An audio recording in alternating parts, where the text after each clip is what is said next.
Hey, you beautiful big heads, it's your boy Zatchul, and welcome back to some more Alchemy Stars. We have new characters kits, so yeah, we're gonna go over all of them.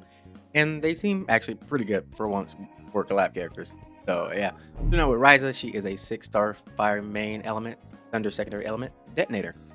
Her active skill is Grand Chariot, and it consumes AP instead of a turn-based thing. We don't know how much AP is going to consume, and all collab characters, if they're on the same team, take from the same AP pool. And they do have another special mechanic. There's a lot to go over. So the active seal consumes AP to choose any tile, dealing damage to the 21 surrounding tiles, absorbs all dark tiles within the range, and then converts them to red tiles. And if the dark tile is already a red tile, then the absorption effect counts as an additional dark tile. And then the absorption effect is same as Minos, as this. If you walk on, in this case, a dark tile, it will become a red tile, and if you walk over a red dark tile, it counts as an additional dark tile. So yeah. Chain combo, Shining Blast is a 2, 8, and 12 chain. It deals damage to one surrounding cluster, 12 tiles in a diamond shape, or 2 surrounding clusters, depending on the tier that is. And at tiers 2 and 3, it generates 1 random dark tile within its range. So yeah, just free dark tile generating on the chain combo is pretty disgusting. And the equipment skill, Alchemy Teacher, enters battle with the tactical system. Ryza gains tactical points when casting active skill or passing over dark tiles. So she can get her tactical points quite easily. Now we're going to go over the tactical system at the very last because they all have something to do with it.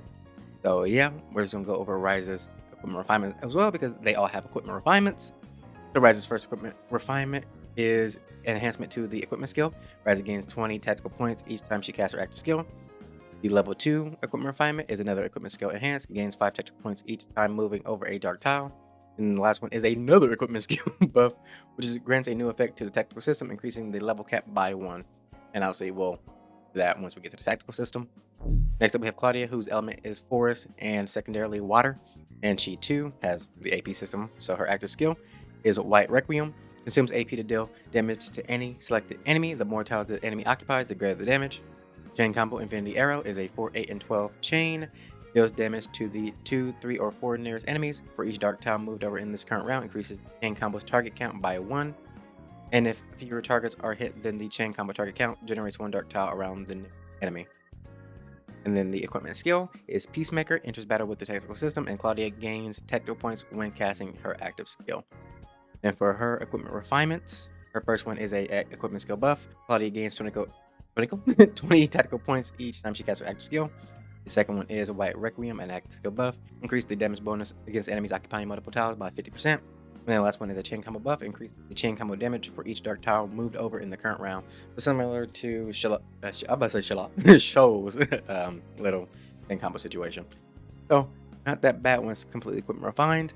And then last but not least, we have Patricia, who is our free character. And she is a fire, 5-star detonator.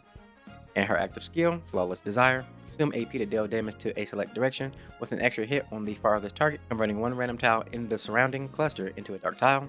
So, more dark tile support there. Her chain combo Blade Dance is a 2, 8, and 12 chain. Deals damage to 1 surrounding cluster, 12 tiles in a diamond shape, or 2 surrounding clusters. The higher the current health percentage, the greater the damage. Her equipment skill is Noble Etiquette, which is when entering the battle, she gains the tactical system, and Patricia gains tactical points when activating her active skill. And then for Patricia, her equipment refinement is at level 1. It is an equipment skill buff, which also gives her the effect that Patricia gains 20 tactical points whenever she casts her active skill. Level 2 is a chain combo buff, which is the higher the current health percentage, greater the damage, up to an additional 20%. And then the last one is an equipment skill buff, which grants a new effect to the tactical system, increasing level cap by 1 when she enters battle. They are pretty interesting. Now let's go over the tactical system because that's a lot.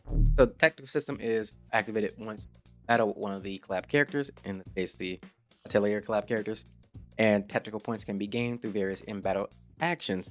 So the levels are 1 through 7, off base is 1 through 5 if you don't have either Ryza or Patricia on the team to increase the cap. Yeah, but the first level, which is at 10 tactical points, increases the final damage of the collab characters. Chain combos by 15%. At level 2, which is 40 tactical points, generates 1 dark tile at a random location at the start of each round. At level 3, which is 70 points, Ryza and Patricia's chain combo inflict 1 stack of burn upon hit, and Claudia's chain combo inflicts 1 stack of poison. At 100 tactical points, which is level 4, increases the final damage of collab characters' active skills by 50%. At level 5, which is 130 points, generates 1 extra dark tile at 1 random location at the start of each round. And then at level 6, which is 160 tactical points, increases the basic attack of collab characters by 10%. And then at level 7, which is 200 technical points, generate 1 extra dark tile at a random location at the start of each round. So if you can somehow get to level 7, that's 3 additional dark tiles at the start of every turn. So yeah, that's something. And obviously you could guess that Ryza and Patricia would like to be used together, and then on top of that, they would like to be used with, well, Victoria. So yeah, the Fire Dark Tile team is about to get real aggressive with the dark tiles they can make. Now, of all these characters, obviously Ryza is the best. Claudia is a little bit harder because the only really support for dark tiles in Forest is Isvan, but at the same time she works really well with Isvan.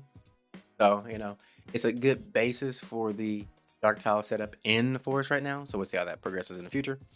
But yeah, no, these are actually good collab characters. These are solid. We have a history of having terrible collab characters. So yeah, I'll take it. This is a great improvement from what we usually get. But still don't know breakthroughs, which is the most important part. We don't know what parts of these kits are being blocked by breakthroughs. They did a little different this time. They did a wall of text while also giving us a summarized version of stuff, so we don't know how much damage moves do. But looking at the base of the kit itself, it looks really strong for Ryza. Claudia seems solid, and Patricia just seems like Patricia seems like a just straight up support for Ryza. So yeah. But those are character kits. Hope you enjoyed the video. Like, comment, subscribe, all that good stuff. I'll see you on the next one. I love you guys, and bye bye.